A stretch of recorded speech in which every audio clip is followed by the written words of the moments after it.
Good morning, guys. Welcome back to another video. We are in beautiful South Wales. Had a pretty amazing night. It was cold, but I stay warm. But what I wanted to show you real quick before we head off for today's adventure was something I came across on my walk last night before we went to bed, and I just wanted to explore it with you guys. I didn't actually go look at it. Just because I'd like to show my real reactions when I go around a place. So yeah, so it's basically the old mill of this estate. So this is Mill Wood that we're in, and it's a beautiful old stone mill right along the creek. So this is it, and I kind of want to stick my head in here. Maybe I should, maybe it's a guillotine. So there's like the old millstones. Wow, that's crazy that they're still sitting there. On there. So this, oh wow, so this must have been, I don't even know. What a cool, beautiful old building. And over here, I did read something about this. So it actually kind of looks like a jail, doesn't it, with the bars on the window, but obviously those are fairly new to keep people from climbing in and out. I'm guessing it's possible to have an accident in here, but what we're coming up on is an old fish pond, fish harvesting, and it was divided, or as you can see, hopefully, it's kind of overgrown now, divided into 4 places. So they probably would have formed 4 different kinds of fish or 4 different ages of fish in this pond. Anyway, it's kind of cool.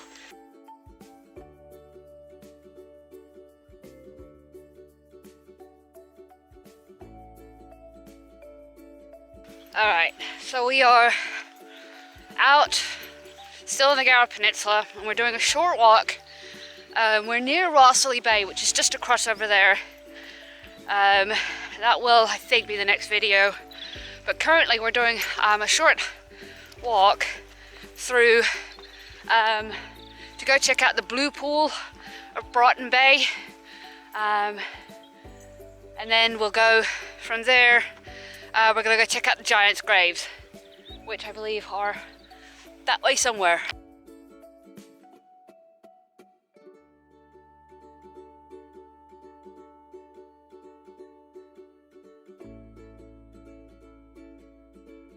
So we're currently walking through or kind of in between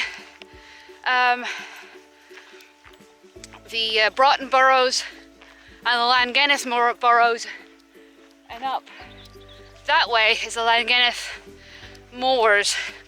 And I do apologize to any Welsh people who are watching. I will probably butcher absolutely every single Welsh name there is. So I apologize in advance for the rest of the videos. But these are all sand dunes out here that have been covered in grass. So they're no longer moving and shifting like they would have been back in the day. So out here behind us we can see the Worm's Head, which is like I said, I think we'll be doing either tomorrow or later today.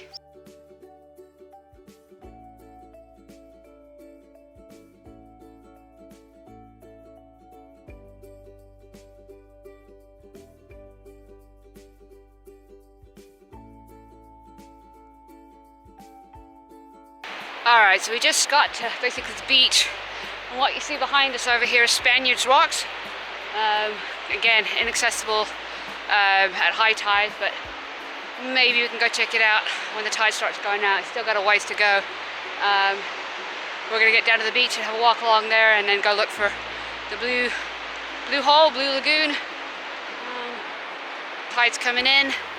What a beautiful day.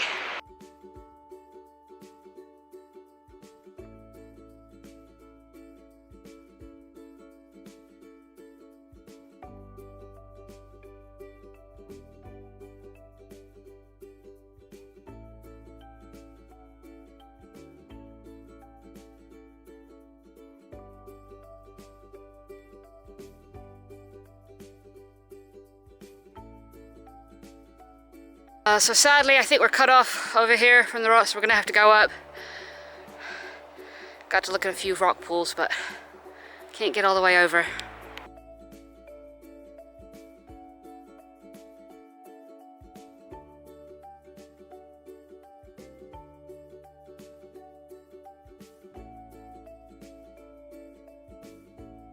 So we had to climb past the rock, so we're back up on top now, back in the sand. Not so bad up here actually. But what I got wrong is the island itself isn't Spaniards Rocks. That's kind of what we were crossing actually, was Spaniards Rocks.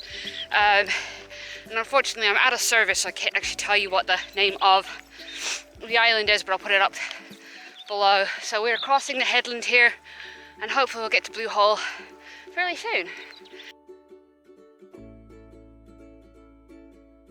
And I think what we're coming up to right here is Blue Hole. Gotta admit, not something that I would have expected. Not as spectacular as I thought. But the reason it came up was because apparently it's a really great spot for wild swimming, and I'm guessing it's much better when it's at low tide.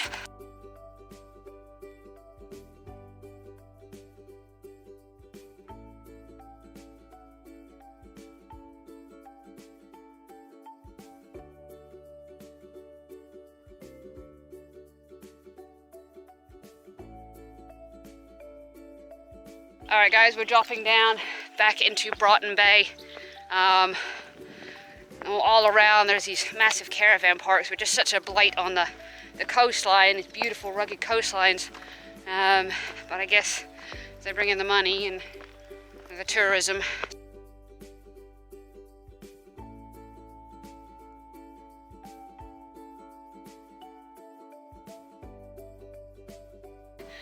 We just are making a very brief stop on the way to the Giant's graves to check out something I saw on the map, which is called Arthur's Stone.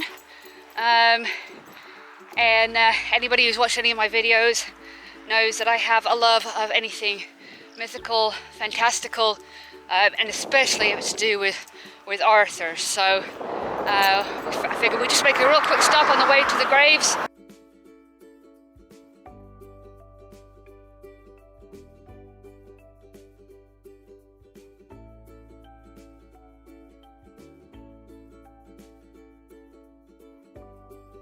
Here we are at the Arthur Stone.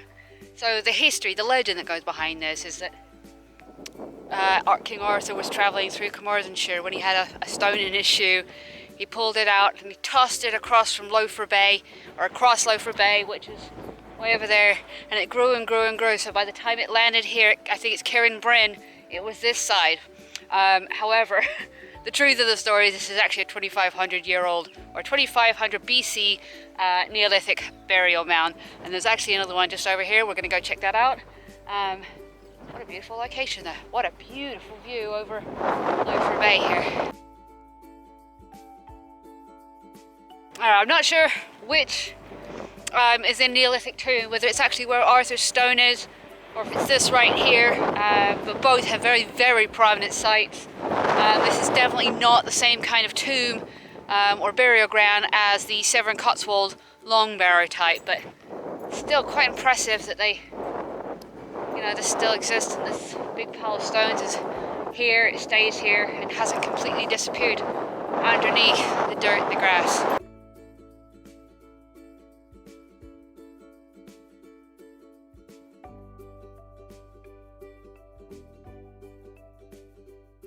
Alright, so what we're standing in, or by, is the Park Labrios burial chamber.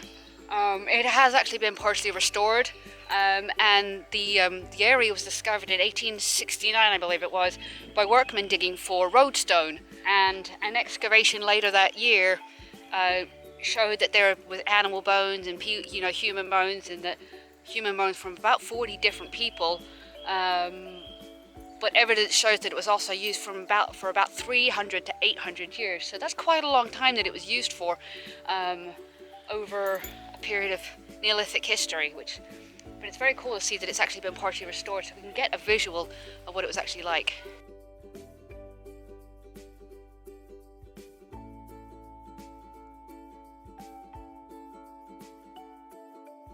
what's kind of cool, because they've partially restored this, we're actually seeing what the burial chambers would have looked like back in, you know, in Neolithic times. So from anywhere from 3000 BC to 1000 BC.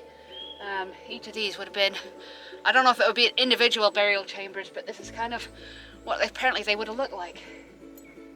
So one thing I think that is really neat about this is actually being able to see, even though it's not historical anymore, or it is historical but it's not natural in the sense that it has been renovated.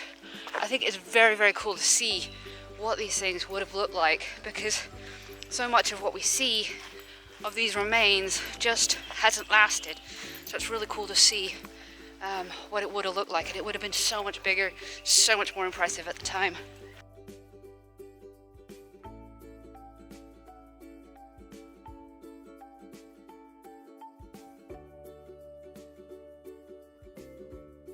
We've left the graves behind, the burial chamber behind. We're climbing up to Cat Hole Cave, which isn't that far from this, so kind of a nice little short jaunt. A little bit of a climb away from that, and man, this whole area is just covered in wild garlic. It's incredibly strong. A really good time to pick it and make some wild garlic pesto.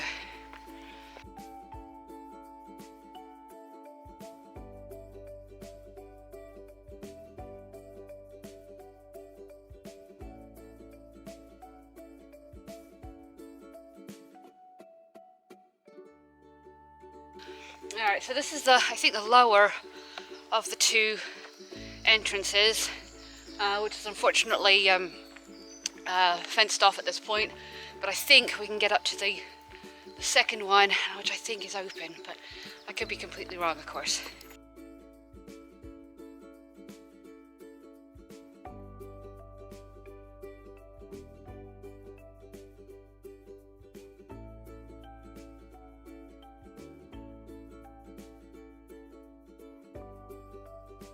Sadly, it is closed. It does have a new lock on it, so I'm assuming this is the kind of place it's owned and regulated, and only you can go in by permit. But what's interesting about this place is it's actually used as a shelter by Mesolithic hunters, and later by Neolithics, or the Neolithic people, as an ossuary. Now I'm going to have to look up what that word means. And when it was when it was excavated in 1984, they actually found tanged points dating to approximately 28,000 BC. So that's a pretty impressive history for such a cave. But man, it is rather impressive, and it's so easy to access.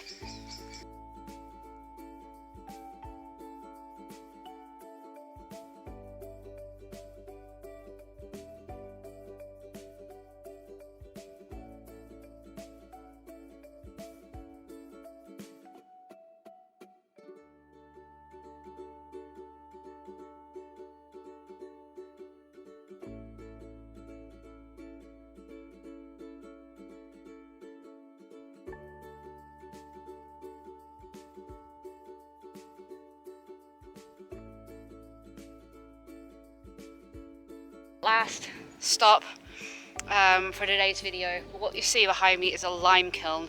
The lime was quarried above, and it and the fuel were dropped in from above, and lime was produced, or whatever the final product was that was produced came out this way. And there's actually evidence of the use of lime dating back about 7,000 years. So that's what this is a lime kiln, which is quite cool. So this is right opposite the giants' graves, the Neolithic burial site over there.